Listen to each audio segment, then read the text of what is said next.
Bom dia, que a graça e a paz do nosso amado Senhor Jesus Cristo esteja sobre a tua vida nesta manhã, nesse dia de hoje, nesse início de semana.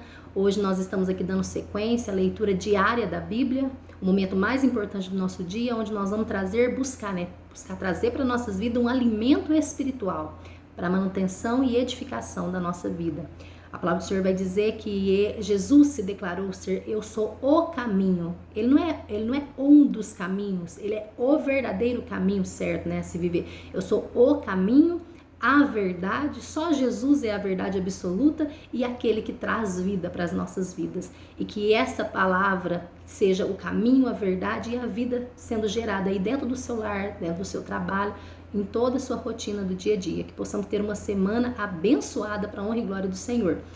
Quero frisar, né, que esse propósito não vai abordar o sábado e o domingo, nós vamos fazer leitura de segunda a sexta, então nós finalizamos o capítulo 5 na sexta-feira passada e hoje continuaremos o Sermão da Montanha, que é quando Jesus sobe, né, ao monte, a uma montanha, e vai ministrar ensinamentos preciosos para a multidão que já o acompanhava. E esse sermão vai do capítulo 5 ao capítulo 7. Naquela época, naqueles dias, Jesus já era um dos assuntos mais comentados entre o povo. Todo mundo dizia, nossa, surgiu aí, né, um homem chamado Jesus de Nazaré, que ele está pregando, ele está ensinando com uma ousadia, os sinais têm seguido o ministério dele. Aquelas pessoas que chegam até ele doentes, saem curadas, aquelas que chegam depressivas, saem com sua saúde mental restaurada, até os endemoniados que chegam até ele, saem dali libertos, né, para a honra e glória do Senhor. Então as pessoas que iam até Jesus com o coração aberto para ouvir a palavra dele, saíam dali com suas vidas restauradas, transformadas, com a oportunidade de ter uma vida digna diante da sociedade. Isso nos faz ter uma reflexão nesta manhã, que nós também precisamos ser um antes e agora outro depois de um encontro com Jesus. O Senhor é aquele que vai restaurando a nossa vida. Se até o nosso calendário ele é dividido com antes de Cristo e depois de Cristo, imagine então o impacto que isso tem que ter sobre a nossa vida. Um encontro com Jesus verdadeiro tem que trazer uma divisão sobre a nossa vida. Nossa, eu era assim, mas depois que eu encontrei Jesus, depois de Cristo, eu sou uma nova criatura, né? As coisas velhas se passaram. E assim, através do poder da palavra dele, nós vamos trazendo sabedoria, conhecimento e sendo libertos pelo nome de Jesus na nossa vida. Hoje aqui no capítulo 6, nós vamos iniciar, né, os ensinos de Jesus aqui a respeito das esmolas, de como as pessoas dedicavam uma vida a ter compaixão do próximo, mas ele ensina a fazer isso com o coração, com o desejo certo, né, com o sentimento de amor. Então ele vai começar a ensinar no versículo 1 assim: evitem praticar suas obras de justiça diante dos outros para serem vistos por eles, porque sendo assim, vocês já não terão nenhuma recompensa junto do Pai de vocês que está no céu. Quando, pois, der esmola, não fique tocando trombeta na sinagoga e nas ruas, como fazem os hipócritas, para serem elogiados pelos outros. Em verdade, lhes digo que já não receberão a sua recompensa. Em verdade lhes digo que eles já receberam a sua recompensa. Mas ao dar esmola, que a sua mão esquerda ignore o que a mão direita está fazendo, para que a sua esmola fique em secreto, e o Pai que vê em secreto lhe dará a recompensa. Então aqui do versículo 1 até o versículo 4, o Senhor está ensinando a respeito de ter um coração voltado à necessidade do próximo, com amor e compaixão, e não buscando assim um meio de alimentar o orgulho humano. Ele está falando assim, não seja hipócrita, né? Ele está realmente denunciando esse sentimento de hipocrisia que os homens ajudam os outros só para aparecer, só para promover, né, o seu próprio nome. Como nos dias de hoje você vai lá, ajuda a pessoa, mas tá lá tirando foto e tá mostrando, né? Olha aqui, eu tô cumprindo, tô fazendo. Não, o propósito de amar o próximo, de se colocar no lugar do próximo, de fazer boas caridades, não é nesse sentido de dar lugar ao desejo da carne, de se autopromover, de alimentar o orgulho, não. é se colocar verdadeiramente no lugar do outro. Ele não tem, mas eu tenho para dar, eu tenho para ajudar. E ali ele vai dizer que o que uma mão faz, que a outra não fique sabendo. Não precisa sair falando aos quatro cantos as benfeitorias que você tem feito, não. É entre você e Deus. E Deus o recompensa, porque aquele que faz e fica aparecendo aí para todo mundo, esse aí já recebeu a recompensa que ele buscava reconhecimento, e é isso que ele tem colhido. Mas aqueles que dão de coração, que ofertam, que se põem no lugar do outro, que praticam a empatia, não é só o doar esmola, né, trazendo para o nosso dia a dia, é o ajudar com um favor, o interceder, é amar o próximo. Esses terão recompensa do Senhor, porque eles doam em secreto, eles ajudam em secreto, e em secreto o Senhor os vê, e esses terão recompensa no céu. Em sequência ele vai falar a respeito da oração. Aí ele vai dizer, quando orarem. Então quer dizer que o Senhor desejava, ele acreditava que eu e você teria uma vida de intimidade com ele. O que é a oração? É o diálogo. Um relacionamento dentro de casa entre esposa, esposo, mãe e filhos, pai e filhos. Esse relacionamento é saudável se não houver um diálogo dentro de casa. Se a gente não chegar de serviço e falar, nossa, como é que foi seu dia? Como é que foi na escola? Se não tiver diálogo, a família vai se dando ao fracasso. Lá em Gênesis, quando Deus cria Eva para Adão, ele vai dizer assim, não é bom que o homem esteja só. Então, para acabar com o problema da solidão, né, para resolver esse problema, ele cria então uma companheira, uma adjuntora, uma auxiliadora para estar do lado do homem. E assim eles formam a família, né? O primeiro ministério, o maior ministério nosso aqui na Terra, que é o lar. E no lar, nós não podemos aceitar a solidão dentro dos lares. Hoje nós temos uma ferramenta dentro do nosso lar chamada, né, os smartphones, os celulares, os computadores, a televisão, que se nós não vigiar, esses instrumentos dentro da nossa casa têm roubado a nossa comunhão e tem trazido de volta o problema lá do início, que é a solidão. É uma família grande, mas cada um no seu quarto, cada um almoça num lugar. Quero aqui frisar a importância de ter uma comunhão na mesa, de fazer as refeições na mesa, que seja uma refeição por dia, a janta ali, mas reunir os filhos, os pais, e ter essa comunhão para que não tenha espaço para a solidão dentro de casa. Hoje a rede social nos aproxima de pessoas que estão tão longe, mas se a gente não vigiar, está nos afastando daqueles que estão tão pertinho. Então aqui, eu estou falando a respeito da oração, do diálogo, porque também é assim com a nossa vida com Deus. Eu sirvo a Deus, eu vou na igreja, tá? Mas com que frequência você fala com o Senhor? Porque orar não é só lá dentro da igreja. A gente ora com Deus ainda nos nossos lares. Assim como eu preciso do ar para respirar, eu preciso da oração para ter uma vida que sobrevive com o Senhor. Porque como que eu falo que eu amo a Deus se eu não tenho prazer de falar com Ele? Então aqui ele vai dizer, quando orarem, não seja como os hipócritas, que eles gostam de orar em pé nas sinagogas, né, que eram as congregações da época, nos cantos das praças, para serem vistos pelos outros. Em verdade lhes digo que eles já receberam a sua recompensa, porque quando eles fazem isso em alta voz, em bom som, para serem ouvidos, eles são ouvidos e até mesmo muitas vezes elogiados. Nossa, que eloquência, que oração bonita, nossa, que santidade que aquela pessoa vive. E então eles já receberam o que eles estavam buscando, que era esse reconhecimento aqui na terra. Aí ele vai dizer, mas ao orar, entre no seu quarto e, fechada a porta, ore ao Pai que está em secreto. E o seu Pai que vem em secreto lhe dará recompensa. E quando orarem, não use de vã repetições como os gentios, porque eles pensam que por muito falar serão ouvidos. Não seja, portanto, como eles, porque o Pai de vocês sabe do que vocês precisem, antes mesmo de lhe pedirem. Então aqui ele está ensinando como deveria ser a oração. Quando ele fala, entra no quarto, né, fecha a porta, não quer dizer que as orações devem ser feitas só no quarto, mas ele está falando da intimidade, do particular, de você fechar, né, as portas, quer dizer assim, esquecer o que está lá fora, é você e Deus. Uma vez achei muito bonito, né, uma pessoa ministrando a respeito disso, ele vai dizer assim, por que é mais fácil você orar em público, no meio de multidão? Porque ali, quando você faz uma oração bonita, você também está alimentando a sua carne, você está promovendo a carne, assim, atraindo até mesmo elogio, admiração. Mas a oração em secreto, por isso que ela é um desafio, porque ali a sua carne não tem brecha em momento algum. Ali, ninguém está vendo que você está falando com Deus, então a sua carne não tem como ser ser glorificada naquele momento, ser exaltada. Ali é o seu espiritual, ali é você e Deus. Ali é aquela conversa particular de você ser transparente ao Senhor, de você se derramar na presença dele. E o inimigo luta contra a nossa vida para que a gente não ore, não jejue, não busque, não cultue, porque ele sabe que uma pessoa, quando ela dobra os joelhos para orar, ela é uma, mas depois que ela levanta da oração, aí ela muda o jeito de falar com as pessoas, ela muda o jeito que ela é dentro da casa dela, porque a oração nos transforma, porque a gente se achega a ele e ele se achega a nós, e uma comunhão com ele, uma conversa bem resolvida, você falando com Deus e Deus vai ministrando ao seu coração, assim ele vai transformando, né, o nosso eu.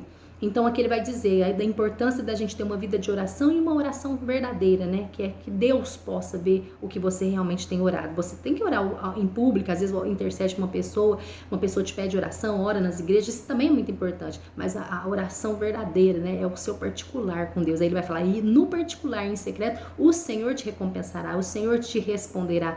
A palavra do Senhor vai dizer em Jeremias 33, versículo 3, clame a mim e responder-te-ei, anunciar-te-ei coisas grandes e firmes que não sabe. A oração é uma verdadeiro diálogo que você sabe que vai ser respondido, porque o Senhor fala, clame a mim, e ele te dá certeza, e eu vou te responder.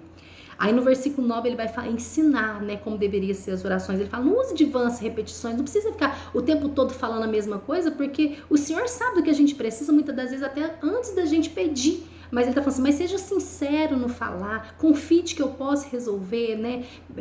Seja firme naquilo que você está precisando e tenha uma oração de gratidão por tudo que o Senhor já tem feito por nós. Então ele vai falar assim, ele vai trazer agora, né, a oração, a conhecida oração do Pai Nosso, que é um modelo onde a gente pode basear como deve ser feitas as nossas orações. Então ele vai começar, né? Pai nosso que estais no céu, santificado seja o teu nome. Aqui é o reconhecimento da onde você está levando a sua oração. É o nosso Pai celestial, aquele soberano, criador de tudo e de todas as coisas, o todo-poderoso, que o nome dele que é santificado, ele é santo e ele sabe exatamente do que a gente precisa, e é para esse Deus todo-poderoso que a gente faz as nossas orações. Aqui, para mim, em particular, é a parte mais linda dessa oração do Pai Nosso, que ele vai dizer, venha o teu reino e seja feita a tua vontade. Quando eu oro ao Senhor, falando pro Senhor, Senhor, tu és o rei da minha vida. O Senhor tem toda a autonomia de reinar sobre a minha vida, as ordens que possam partir de ti. O que o rei? Ele é um governante. Hoje, nos nossos dias, nós temos aí os prefeitos da cidade, os governadores, os presidentes, que é aqueles que estão no governo. Quando a gente, naquela época, existia os reis. O que o rei fazia? Era a autoridade máxima. Então, quando eu falo para Deus, vem o teu reino, é que seja feita a tua vontade, é que o Senhor reine sobre a minha vida, que o trono, o centro da minha vida seja ocupado por ti, que o Senhor me mostre o que eu devo fazer, o que eu não devo, que o Senhor me mostre onde eu posso ir, onde eu não posso, o que eu posso usar, o que eu não posso usar, o que eu posso falar, o que eu não posso, que o Senhor direcione, trilhe os meus caminhos e que não seja feita a minha vontade, que seja feita a tua, porque a tua vontade é melhor do que a minha. Assim na terra como no céu, que o Senhor, assim como o Senhor tem autoridade sobre o céu, que o Senhor venha ter autoridade na minha vida aqui na terra. O pão nosso de cada dia nos dai hoje. Aqui ele está falando da gente apresentar para o Senhor as nossas necessidades diárias, porque ele está falando o pão nosso de cada dia nos dai hoje. É uma oração que você faz ali apresentando o início do seu dia, Senhor, que não me falte o alimento desse dia de hoje. E engraçado, eu quero frisar, ele não fala o meu pão de cada dia, ele fala o pão nosso, que as nossas orações não sejam orações egocêntricas, preocupadas só com o meu eu, é apresentar os meus vizinhos, apresentar os meus amigos, meus parentes, as minhas famílias, apresentar os governantes da nossa cidade, do mundo, que a gente tenha uma oração intercessória, não preocupada só com o meu, agora, o querer, não, é o nosso, porque nós somos uma família, Deus Cristo é a cabeça e nós fazemos parte, como os membros que se unem a um único corpo, que a gente tenha esse amor ao próximo, até na oração, né, que não me falte o pão e também não falte o pão ao outro, e se eu tenho bastante, que eu tenha um coração generoso a doar quem precisa, né. Perdoe as nossas dívidas, assim como nós também perdoamos os nossos devedores. que eu tenha um coração inclinado a perdoar as pessoas que me devem. E não, aqui não está falando só em dívidas em questão financeira, mas está falando aqueles que me devem às vezes um pedido de perdão, ou cometeu uma falha, uma fraqueza comigo, ou me entristeceu de alguma maneira. Aí aqui nós estamos orando uma sentença para nós mesmos, ó. Nos perdoe as nossas dívidas, de que maneira? Assim como também nós perdoamos os nossos devedores. Então, se eu sou uma pessoa que eu não consigo perdoar, se eu guardo mágoa, eu sou rancorosa, eu planejo vingança, então você também não está buscando o Senhor um perdão pelos seus próprios pecados. Porque a palavra do Senhor fala que todos pecamos. Todos estamos destituídos da graça, da glória do Senhor. Nós precisamos de arrependimento. Não é isso que nós temos falado nos outros vídeos, que a mensagem central é arrependei-vos. Então nós somos falhos. Se nesse dia de hoje alguém te entristeceu, te magoou, que você apresente essa pessoa a Deus, porque você também já entristeceu alguém e está propensa ainda hoje a magoar alguém, porque nós somos falhos, nós somos fracos, agimos por impulso. Então que nós buscamos do Senhor esse discernimento de que as pessoas nos ferem, mas também nós ferimos as pessoas, então nós precisamos perdoar, porque nós também somos necessitados de perdão. Então ele vai dizer, perdoa, né, as nossas dívidas, assim como nós perdoamos os nossos devedores. Não nos deixe cair em tentação, livra-nos do mal. A todo instante o inimigo está ao nosso derredor, buscando uma brecha para nos tragar. E ele lança pratos, ofertas, e ele vai tentando a nossa vida diariamente. Então nas nossas orações a gente vai falar, Senhor, me livra da tentação, me dá discernimento, que eu possa perceber o prato que vem de ti, o prato que vem de Satanás. Me livra do mal dessa vida, né? Vai me dando direcionamento e sendo o meu livramento diário. Aí aqui é a declaração, né? Pois o teu é o reino, o poder e a glória para sempre. Amém. Todas as coisas são tuas, foram feitas para ti, Senhor. O teu é o reino, o poder e a glória, né? Então nós declaramos ao final, nós somos totalmente dependentes de ti. Versículo 14 vai dizer, olha a parte do perdão, né? Ele vai frisar, porque se perdoarem aos outros as ofensas deles, também o Pai de vocês que está no céu perdoará vocês. Se porém não perdoarem aos outros as ofensas deles, também o Pai de vocês não perdoará as ofensas de vocês. Olha o tanto que isso é sério. Uma pessoa que vai guardando mágoa, ela vai ficando até doente. E assim também o Senhor não tem esse perdão, essa compaixão das pessoas que não têm amor e compaixão de perdoar o próximo.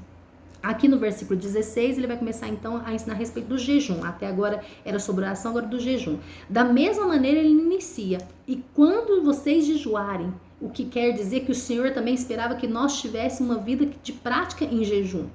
Quanto tempo faz que você não pratica um jejum? Estude sobre jejum, busque o porquê existe o jejum. O jejum é para mortificar essa carne nossa. Essa carne nossa, ela é inclinada ao pecado. Então que a gente possa fazer aí se limitar no alimento, buscar dias para fazer propósito de jejum, para que o nosso espiritual seja alimentado e nós venhamos, né, e mortificando diariamente a carne, para que quem venha a ser a voz que mais fala sobre a nossa vida seja o espiritual e não carnal, porque nós somos cheios de desejos carnais nessa terra, mas verdadeiramente o nosso espírito que precisa ser alimentado, para não ser sufocado, né, pela carne. Quando vocês jejuarem, não fique com uma aparência triste como os hipócritas, porque desfiguram o rosto a fim de parecer aos outros que estão jejuando. Em verdade lhe digo que já receberam a recompensa. É a mesma questão, né? Eles ficam mostrando que estão jejuando para receber o reconhecimento, então já foram reconhecidos, já recebeu a recompensa. Mas vocês, quando jejuar, unja a cabeça, lave o rosto, a fim de não parecer aos outros que vocês estão jejuando. E assim o seu pai em secreto, e assim que seja o pai que está em secreto e o pai que te vê em secreto lhe dará recompensa. Aqui tá falando assim, não é um ritual que você vai levantar, ungir a cabeça, lavar o olho, não, ele tá falando assim, pratique os seus hábitos diários. Acorde, toma um banho, lava o rosto, escova os dentes, penteia o cabelo, põe roupa digna, né, de viver o seu dia a dia. Se você tem que trabalhar, vai trabalhar. Não precisa ficar mostrando para as pessoas que você está nesse propósito, porque o desejo, né, do orgulho humano quando mostra que está em jejum é para parecer, nossa, eu estou praticando uma vida de santidade, estou jejuando, né? Não é esse sentido. O jejum é para afligir a carne. Ninguém precisa saber que você está fazendo isso. É claro, você não vai mentir. Se de repente você está num propósito, alguém te oferece alguma coisa e você não quer quebrar o propósito, você fez um propósito com o Senhor, você fala assim, não, você me perdoa, não vou comer hoje, não vou comer agora. Aí se a pessoa insistir e te perguntar, por que você está num propósito? Tô no propósito e pronto, encerra o assunto. Também não precisa precisa praticar mentira para não mostrar que está jejuando, mas o Senhor está falando assim, não faça celebrações para mostrar, vou lá na rede social, eu estou no propósito aí de 3 dias, estou jejuando. Não precisa ficar aparecendo, é o seu particular com Deus. Agora ele vai entrar no versículo 19, trazendo alguns outros ensinamentos. Aqui ele vai falar sobre o tesouro no céu, perdão. Não acumulem tesouros sobre a terra, onde as traças e a ferrugem corroem e onde os ladrões escavam e roubam. Mas ajuntem tesouros no céu, onde as traças e a ferrugem não corroem e os ladrões não escavam nem roubam. Porque onde estiver o teu coração, aí estará também. Onde estiver o teu tesouro, aí também estará seu coração. Ele está falando, aonde está seu coração? No que você tem dedicado, porque aquilo que você põe no teu coração é ali que está teu tesouro, aquilo que já desceu pro seu coração. Nossa, eu quero tanto aquilo, eu tô amando aquilo. Aí você põe os seus esforços, tudo naquilo. Mas ele tá falando assim, não gaste seus esforços, não ponha, não acumule tesouros aqui na terra, dedicando a vida inteira, seus dias de trabalho, de labor, a vida inteira para juntar as coisas aqui na terra. Não, juntem tesouros no céu.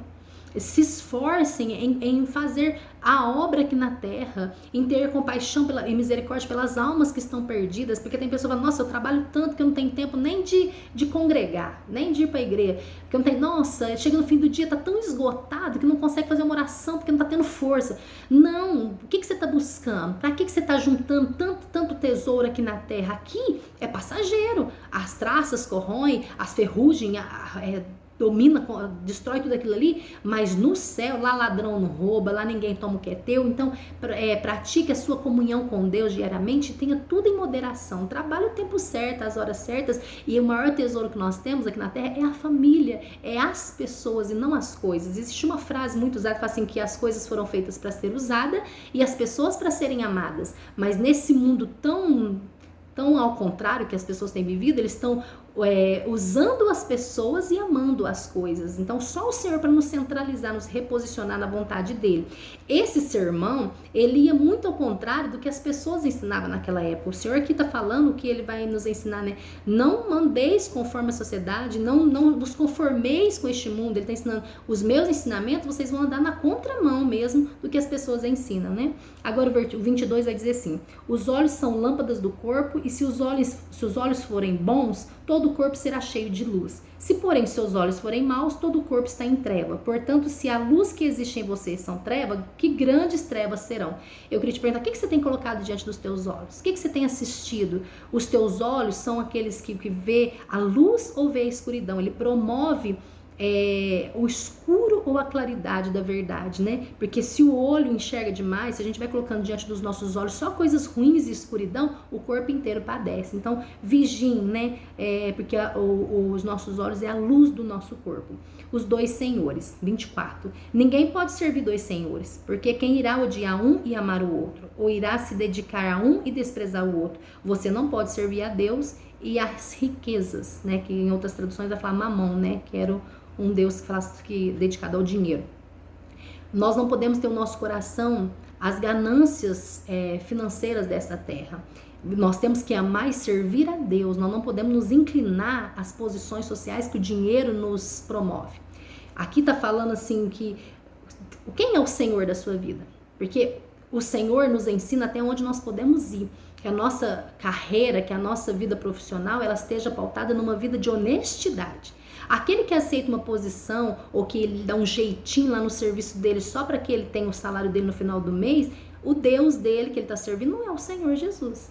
Porque quando ele aceita algumas propostas, aceita algum trabalho de uma maneira indigna ou aceita lá no serviço, é errado, mas assim, vamos acoitar aqui só entre nós, né? Ninguém vai ficar sabendo, mas olha para cima. Os olhos do Senhor estarão sobre você. Então, eu não posso. Eu sirvo a Deus, eu sei que isso é errado, então meu limite é até que, então você vai ser mandado embora. Então as portas vão se fechar. Que se feche, irmão, porque as portas que o Senhor abre, ninguém fecha. Mas as que são fechadas e que não são, e que o Senhor permitiu fechar, é porque Ele tem porta aberta bem maior para você. Não negocie sua fé. Não venda a sua comunhão com Deus por dinheiro, que não se renda aos pés, né, de fazer do Senhor da sua vida as riquezas dessa terra. Isso são passageiros. Um dia o Senhor vai te prestar conta do que você fez com a tua vida, que a sua riqueza esteja no céu. E o necessário Ele dá. E tem pessoas muito prósperas nessa vida que o Senhor abençoa e vive uma comunhão com Ele. Mas não troque uma comunhão com Deus por prosperidade, né? Não vale a pena. Agora, para finalizar, as preocupações, as ansiedades dessa vida. Eu vou finalizar já. Por isso digo a vocês, não se preocupem com a vida, quanto ao que irão comer ou beber, nem com o seu corpo, quanto ao que irá vestir. Não é a vida mais do que o alimento? O seu corpo não vale mais do que as roupas? Observe as aves do céu, que não semeiam, não colhem, não ajuntem celeiros. No entanto, o Pai de vocês que está no céu as sustenta. Será que vocês não valem mais do que as aves? Quem de vocês, por mais que se preocupem, pode acrescentar um côvado ao curso de sua vida? E por que se preocupam com o que vão vestir? Observe como crescem os lírios do campo. Eles não trabalham, nem fiam. Eu, porém, afirmo a vocês que nem Salomão, né, que foi um dos homens mais ricos dessa terra, em toda a sua glória se vestiu como qualquer um deles. Ora, se Deus veste assim a erva do campo, que hoje existe, amanhã lançada no forno, não fará muito mais por vocês? Aí ele vai dizer, homens de pequena fé. Olha como o Senhor vê aqueles que vivem ansiosos. São pessoas que não têm fé no Senhor. Portanto, não se preocupem dizendo que comeremos, que beberemos ou com que nos vestiremos, porque os gentios é os que procuram todas essas coisas. O Pai de vocês, que está lá no céu, sabe do que vocês precisam e sabe que precisam de todas elas. Mas busquem em primeiro lugar o reino de Deus e a sua justiça, e todas essas coisas lhes serão acrescentadas. Portanto, não se preocupem com o dia de amanhã, pois o amanhã trará os seus cuidados. Basta ao dia o seu próprio mal. Não se preocupe com o seu amanhã. Viva a segunda-feira. Hoje o Senhor te deu ar para respirar? Você tem alimento para a mesa de hoje? Você tem roupas? Amém. Amanhã o Senhor já está lá. Não viva uma vida ansiosa. Em todas as suas ansiedades, lance ao Senhor em oração. Senhor, eu estou precisando disso, né? Tem um versículo que vai dizer, se eu não me engano, em 1 ou 2 Pedro, que vai falar, lançando sobre ele toda a vossa ansiedade, porque ele tem cuidado de vós. Então aqui o Senhor está ensinando, era um mal daquela época as pessoas ansiosas, o que também não é diferente de hoje. Das coisas que mais geram lucro neste mundo são os remédios de depressão, os livros de autoajuda, são pessoas correndo para lá e para cá, desesperada. Quantas pessoas com depressão nesse mundo de hoje?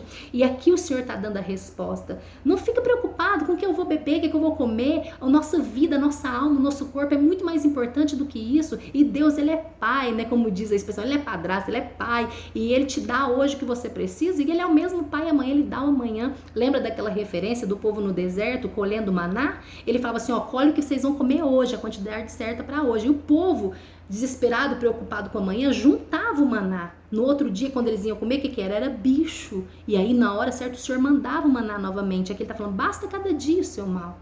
Se o Senhor te deu de hoje, agradeça. Senhor, muito obrigado pelo de hoje, porque eu sei que amanhã o Senhor vai dar do mesmo jeito. O Senhor, desde o princípio, nos ensina a confiar nele. Ele te pergunta nesse dia, quando foi que eu te decepcionei? Descansa em mim, eu sou tua provisão. Lança essa ansiedade sobre os meus cuidados, deixa que eu vou cuidar de ti. Não se entregue. Deixa eu te falar para você nesse momento que está aí me ouvindo. Se você tem vivido uma vida de depressão, declare para você mesmo, isso não faz parte da tua vida. Você tem por pai aquele que ele supre todas as nossas ansiedades, aquele que pode alegrar teu coração neste momento, ele pode mudar a tua história. Se lance aos pés dele, deixa ele te pegar no colo neste momento e te mostrar que tá tudo sob o controle dele. E eu queria encerrar aqui esse vídeo, que já tá bem cumprido, a intenção é fazer vídeos mais curtos, mas encerrar esse vídeo fazendo essa oração com você. Que esses ensinamentos que o Senhor ensinou ali, conhecido como os conselhos do monte, né, o sermão do monte, que isso venha entrar em nosso coração. O Senhor nos ensina a viver do jeito certo, né? E nos ensina a ter uma verdadeira comunhão e buscar de Ti, suprir em Ti as nossas necessidades e não viver uma vida ansiosa. Porque o Senhor cuida dos passarinhos, cuida dos matos, né? Cuida da natureza que hoje nasce, amanhã ela morre, ela é lançada ali no forno.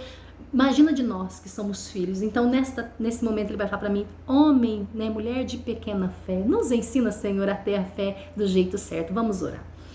Senhor, meu Pai, que alegria estar aqui esses minutos contigo, Pai. Como é gostoso essa comunhão na tua presença. Preserva esse desejo em nosso coração, que a gente possa diariamente buscar ter mais e mais intimidade contigo. Quero te apresentar essa vida que está neste momento assistindo esse vídeo, acompanhando essa leitura aqui comigo, Senhor. Alcance esse coração, essa mente, esse lar, essa família. Se houver alguém com depressão, angustiado, preocupado, desesperado, Senhor, o Senhor conhece as nossas causas, que neste momento seja abraçado por ti, que possamos reconhecer que tu és o nosso socorro, o nosso auxílio, que o nosso socorro vem de ti, meu Pai, que bendito é aquele que deposita em ti a confiança, que o Senhor possa gerar em nós filhos com muita fé, que confiam, que entregam em ti, descansam sabendo que o Senhor cuidou de nós até aqui e não será diferente o dia de amanhã. Nos ensina a lançar a ansiedade, não viver uma vida preocupada, não perder a paz por qualquer coisa, Senhor, que nós venhamos descansar, que nesses momentos aqui em leitura, em oração, sejam os momentos de descanso, de refrigério, de alívio, que as nossas fé venha a ser renovada para a honra e glória do teu nome, que o reino da nossa vida seja dado a ti, que o Senhor gere sobre as nossas vidas a sua vontade. E encerro neste momento a oração dizendo: seja feita a tua vontade em todas as áreas da nossa vida, porque tu nos compraste naquela cruz, então rege-nos em tudo. Jesus, eu te agradeço em nome de Jesus. Amém. E assim eu quero encerrar, te desejando uma excelente segunda-feira. Fique com Deus, tenha uma boa tarde.